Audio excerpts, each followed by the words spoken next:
So outside in the beautiful sunshine, I have my cyanotype made with some flowers sitting out here on this marble picnic table.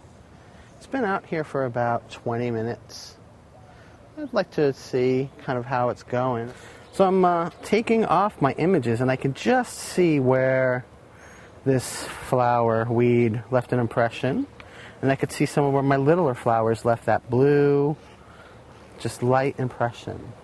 And to me, that's where I know that I probably have a pretty good exposure out here, but I don't know for sure.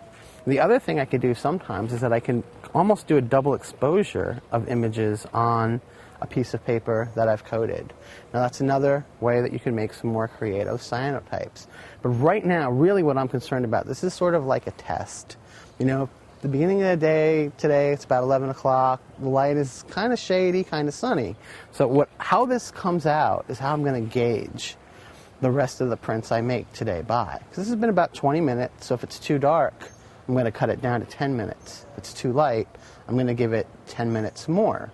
So your exposure, a lot of this stuff is very simple, but it still ties in to the basics of photography and what's light sensitive. Let's go find out and see how this looks.